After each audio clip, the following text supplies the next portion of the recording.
Hello, everybody. Welcome back to the Music Buds podcast. This is episode number 55. And my name is Henry. This week, I'm honored to be joined by composer Stephanie Economou. You nailed it. Okay, cool. Well done. Most recently known for her work on the Netflix series Jupiter's Legacy, as well as the new Assassin's Creed DLC, The Siege of Paris, and many others. Stephanie, thank you so much for taking the time to talk. I really appreciate it. Thanks, Henry. It's a pleasure. Yeah. Well, how's life for you, first of all? Life's good. I cannot complain. How about for you? It's all right. A little crazy, I guess, for everybody as it is these days. But other than that, doing all right. So, yeah. Very glad to hear that. Yeah. Well, I guess the kind of kicking things off, I was curious, how did you get started in music? Was that something you'd always kind of wanted to do? I have been playing music since I was quite young, not as young as most people. Like I didn't start at 2 or 3, but I started playing piano when I was 6 or 7 and picked up violin a couple of years after that and was playing in orchestras and stuff pretty much my whole youth. And so that's kind of where I fell in love with music. I fell in love with the classical repertoire. I then kind of started exploring composing in high school because my high school had a great music theory and composition program. So that's where I started sort of experimenting and dabbling in what it's like to write original music. And it was around like late high school that I decided, if I'm going to give music a shot, I want to go to a conservatory where it's just really specializing in that and creating a career in that. So I kind of chose that route. And at conservatory, I was just writing concert music. So I wasn't really doing film music at all. I was specializing in just writing music for the concert stage. And it was in my time there that I had some friends from high school who were filmmakers, and they would occasionally toss me like a short film and be like, are you interested in writing the music for this? So that's how I got started in, exploring the landscape of film music. And I just loved that it was a collaborative medium. I wasn't, like stuck in a practice room by myself, which is like something that I despise doing sometimes because it's just like can be quite limiting being stuck in my own brain. You don't want to get in there for too long. So it was after that I kind of realized I really loved the process, and I moved out to LA and specialized in that for my master's at UCLA and started working with composer Harry Gregson-Williams quite shortly after that.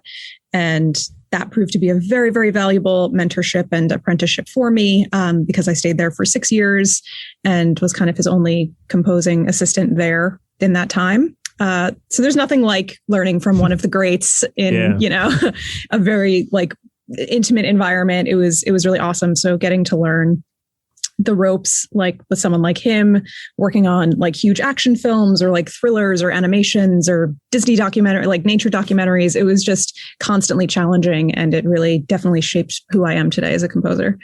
That's awesome. Yeah. I can imagine, as you were just saying, that would be a pretty great partnership to have. So, yeah, it's pretty crucial. I mean, that's the thing about trying to gain an education in film scoring or film and TV media music. It's very hard to learn in a classroom. There are music schools that do it really well, like Columbia College and Berkeley, but it's really, you kind of need to be thrown into the deep end a little bit. And I find that working under someone who is decorated and kind of a veteran, you really get to just see firsthand what this career path is like and the challenges that you face personally or professionally. And I thought that was a really good insight for me to have just entering the industry. Yeah. Well, now talking about the Jupiter's Legacy series, which is such a awesome series. And how did you get involved with that? Kind of just how a lot of things in this industry happen. Just someone called me up and they're like, we heard your music. Can you come in for a meeting? And they had kind of narrowed it down to just a small pool of composers. And I knew who I was up against for it. So I kind of went into the meeting and I was like, I know you're not going to hire me. This was a good time. Like, it was good to meet you. Hope we can work on something in the future if this one isn't the one.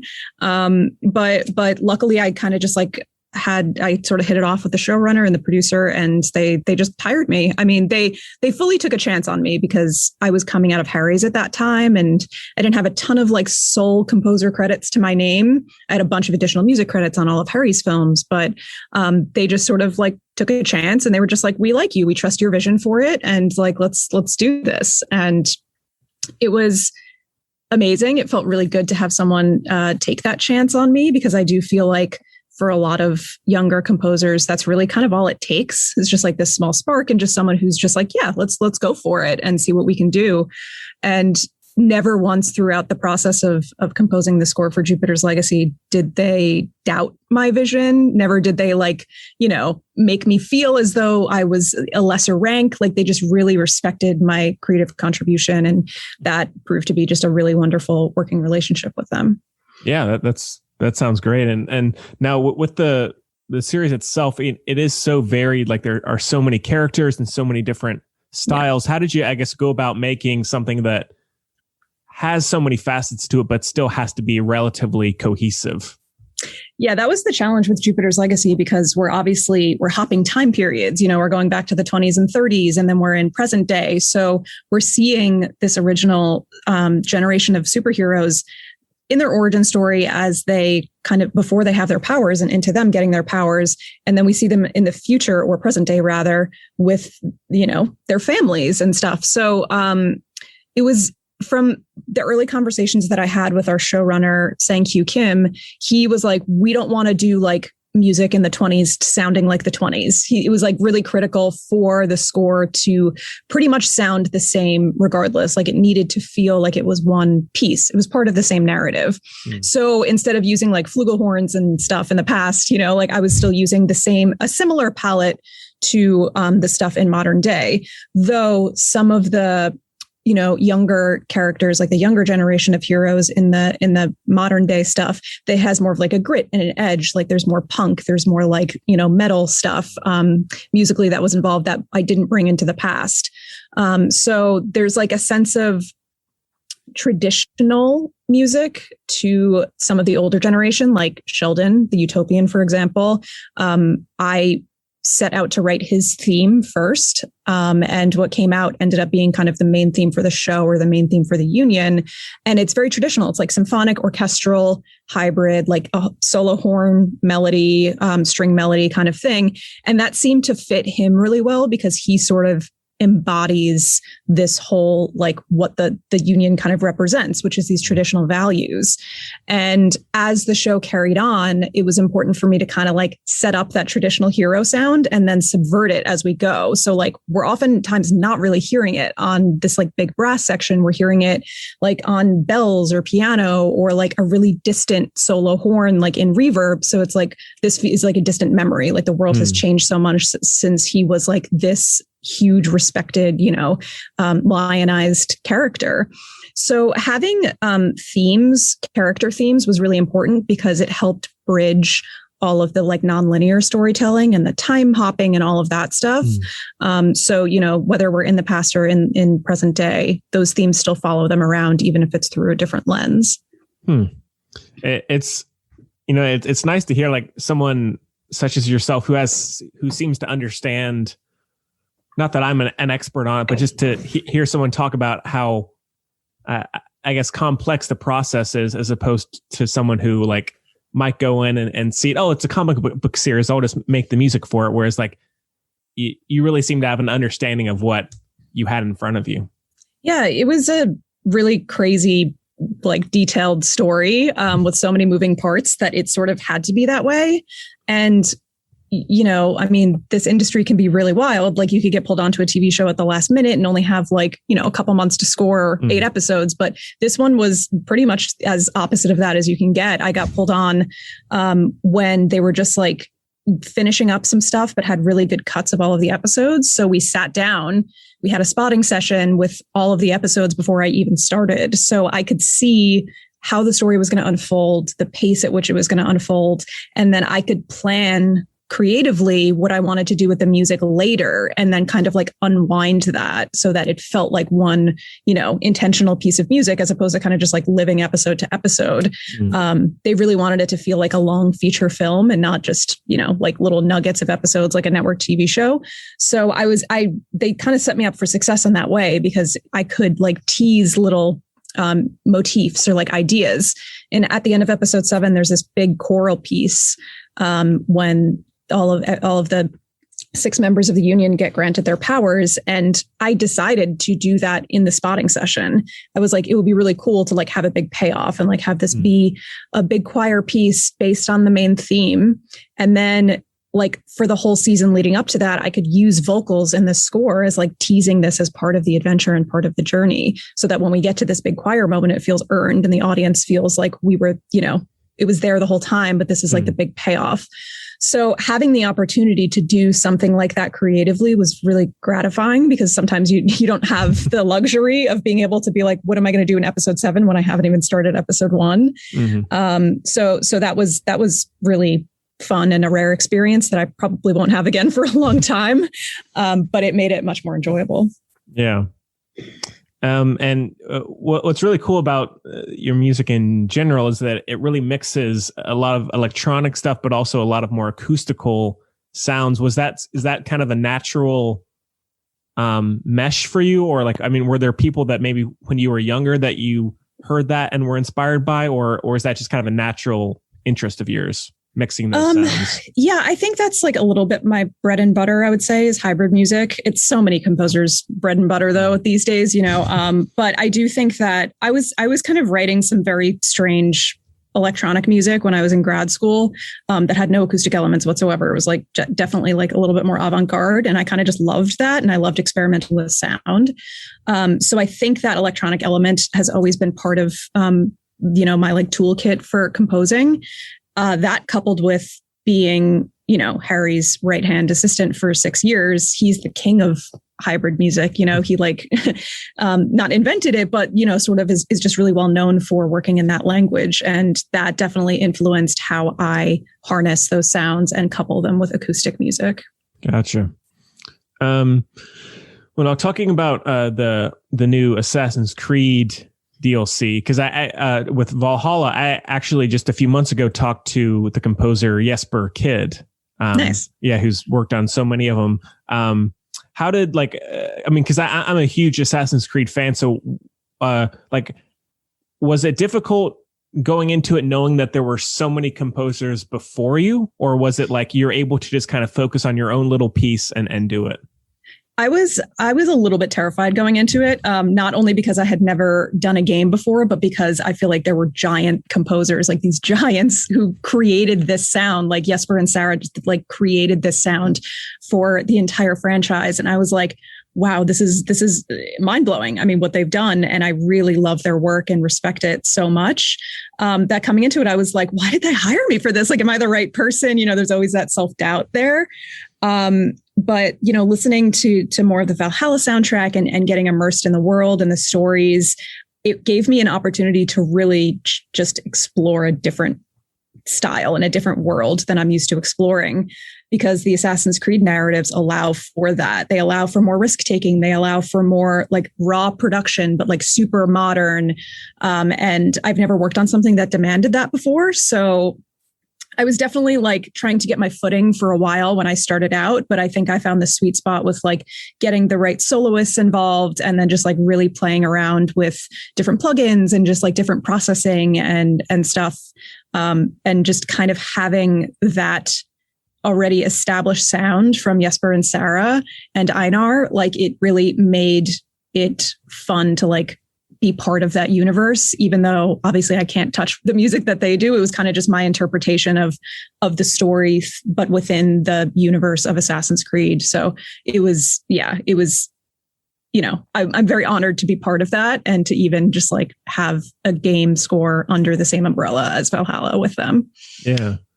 And now, I guess aside from the music itself, having not done a game before, was there something that struck you immediately as like, this is really different for me process wise? Was there something as opposed to, Jupiter's Legacy or something similar? Yeah, definitely. With games and especially with Siege of Paris, there were just certain technical things about the gameplay that I wasn't familiar with. For example, they brought back black box investigations in Siege of Paris, which I didn't even know what the process of doing that was. So for the black box sequences, I was composing varied layers. So there would be just like a bed layer, and then it would have different intensity layers on top of that, depending on what the character would encounter as they went along. So writing a piece of music that could function and loop and also work together with all of these layers in kind of a more complex way was just a way that my mind had never had to work before, because it's like, in film and TV music, it's like, it is what it is. But you have to really think about the arrangement aspect of it. You have to think about like, put yourself in the mind of the player, what's going to be making them feel more tense, what's going to make them feel like they're moving ahead in the game, that they're getting closer to like their, something. That was different. And then also, writing big boss fights was kind of an adjustment for me, purely because as composers, I feel like we're taught and just programmed to like create shape in music, create like big dynamic contrasts, and like kind of be switching and sort of evolving the whole piece. But for the boss fights, it has to be at a 10 the whole time. Like it has to be it has to be full on dense, like intense the whole time. That way, when they implement it into the game, they can take all of these layers and make their own arrangement. So if you're getting closer to beating the boss, like they're going to add in and like beef up the arrangement essentially. So they needed as much material in that beefed up, like, level 10 as much as possible, so that they can sort of create the narrative out of the music. Because, I'm not scoring this in real time up to a scene. It could take a player 35 minutes to beat a boss. It could take them 5 minutes to beat a boss. So it's about writing music that is able to be malleable depending on any of those circumstances for the player. Interesting. Because I always try to bring it up, but like, I think the music in video games is so underappreciated, because while like the gameplay, graphics, all that stuff is very important. I feel like if you gave someone a game and then took out the music, it would be a vastly different experience, and not necessarily for the better, Sure. Yeah. I think that way too. I think that way about most media. But even just having a toe into games now, I'm realizing that the game community is much more aware and appreciative of music because of that. I think also you're living in the material for longer. You could spend days, weeks on a game, as opposed to a TV show where it's like you binge it in a weekend and then you move on with your life and it's just like a blip. So I'm finding that even with the debut single release for Siege of Paris, that like there's lots of feedback coming from people who love the game and they're just like excited about what new music is bringing to it. And that's something that I'm actually not used to. Like I oftentimes have to tell people what I do and they're like, oh, the background music, right? And I'm like, yeah. But it seems to like this community is really just gets really excited by music, and that's fun to see, and sort of reaffirms my faith in what I'm doing. Yeah, for sure. Well, with you having talked about Harry Gregson-Williams, so you've done a lot of the like I guess you call it additional music for a lot of films, like the live action Mulan from last year, and I see you have a Live by Night poster back there.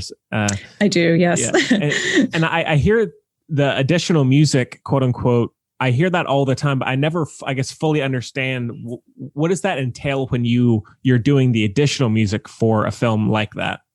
So it's kind of an all-encompassing credit, but essentially what it comes down to is if you get an additional music credit or an additional composer credit, it basically means you wrote music for the film.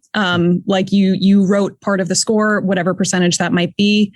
Working under a lead composer, every composer has their own way of doling out credits.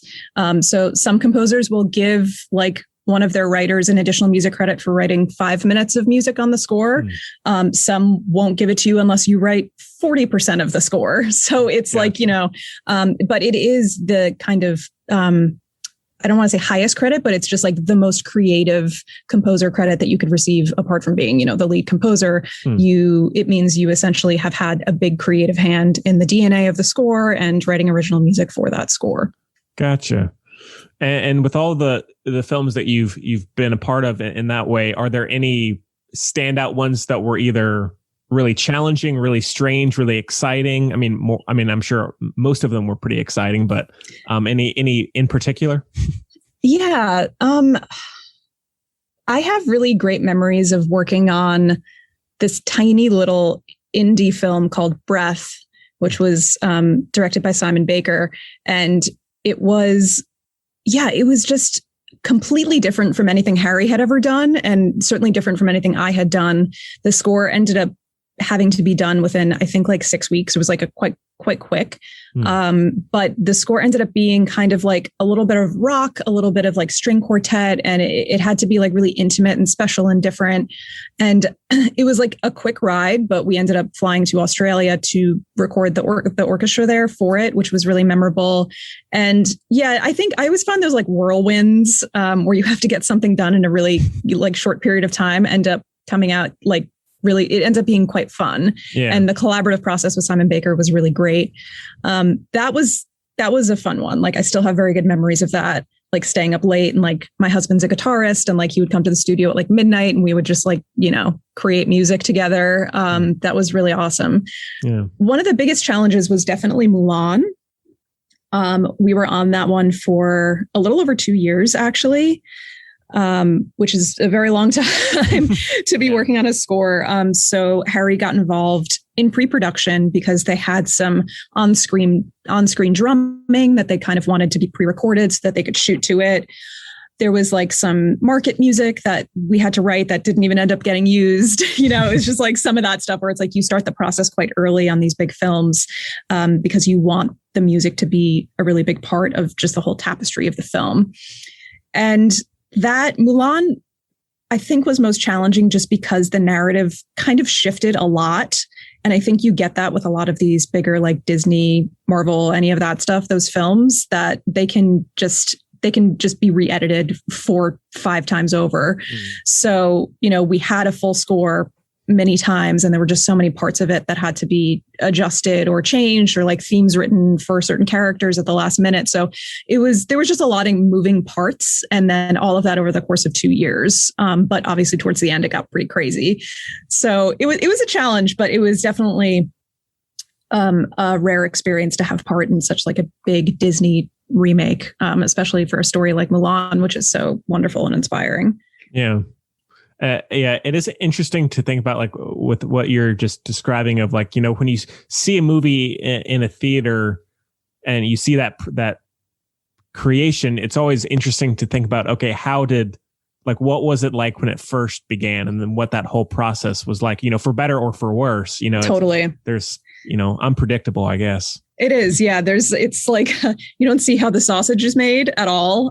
So that's why sometimes I think, composers or anybody working on a project, they can have like quite a sour taste in their mouth once the final project comes, because they just have all of the maybe the bad memories, leading up to that, but nobody else sees that. So it's like, you may have had to redo something 5, 6, 7 times, but the audience doesn't know that. And maybe they really enjoy the final product. Yeah. And it's just hard to have that perspective from it. But yeah, you definitely never know what goes into something like that once you just sit there and consume it. Yeah. Well, now with the past like year and a half or so being crazy, of course, what have you been up to? Have you just been working a lot? Have you had, time, stretches of time off, or? Not at all, which is all good. Like very lucky to be being pulled onto projects and stuff. I wish I had a little bit more time off, but it's all good. Very pleased.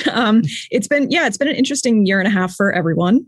But I had transitioned. I had left Harry's on March 1st, and then I moved into my own studio here on March 1st, and then 2 weeks later the whole world shut down. Yeah, wow. And I started on Jupiter's Legacy. So it's very much been like an incubation period for the past year for me, like in the space and working on these projects, which has been honestly great. I can't complain. It's been a fruitful creative time for me. But I definitely look forward to a little bit of downtime, hopefully at the end of the year. That would be nice. But having having a year where like I was able to do Jupiter and Assassin's Creed, and I have a new show coming out on Netflix called The Chair, which is a comedy, and it's like mostly a classical score, like classical punk thing. That was different. And then working on an animated short, and I did like a documentary feature film, and I'm on another TV show now. So it's like been very varied, which I find to be really fun because nothing ever gets boring. It's like you're living in so many different worlds and you have to figure out how best to manage that. So it's been good. But yeah, look forward to just like sitting on the couch and having a beer at noon and just like not worrying about anything. Yeah, totally. Now, when you do have time off, are you much of a movie person, or like what are the things you like to do to kind of detox? When I'm not working, I tend to just not pressure myself to come into this. Like, I know some people, when they have downtime, they're like, oh, good, this gives me time to catch up on like updating my template and like doing all these things. It's like, I don't want to see a fucking screen. Like, I don't want to look at a screen. I love watching TV and film. Like, I do that even if it's like late at night, I'll just watch an episode of something with my husband. Like, I love entertainment. I love film. I love TV. So that's always been part of what I do. In my downtime, generally, I kind of just like to like cook and smoke meat and like go on walks with my dog. And that's kind of what makes life wonderful. And maybe like go on a trip or something. But other than that, like, yeah, I really like to get some space away from music when I can. Some people aren't like that, and that's great. But for me, it's really important to just creatively recharge and regenerate, because it's very easy to get burnt out doing this, especially with demanding, deadlines. And it's hard to, just like turn down projects when it's going to be really fun and exciting, even if like you're tired and you need a break. So that's sort of just what this lifestyle is, and finding that balance is really important. So that still eludes me a little bit, but we all find it somehow. Yeah. Well, it really is nice talking to you. And I know you were just talking about some other things coming up. Is there anything else coming up, or anything else you'd like to have said? Yeah, just that The Chair is coming out on Netflix August 20th. And Assassin's Creed Siege of Paris comes out August 12th, as well as the rest of the score album, which should be fun. I look forward to that happening. And yeah, I have a couple other things, but don't have release dates at the moment. So, it's like one of those things, probably not even worth talking about. There's stuff, but yeah, a couple of things coming out next month, which I'm pretty excited about. Cool. Well, yes. Thank you so much again, Stephanie. I would, love to get you back on some other time, down the road for something else. But yeah, thank you so much for talking. Really appreciate it. Thanks, Henry. This was great. Yeah. All right, everyone. Well, we hope you enjoyed it, and we'll see you next time.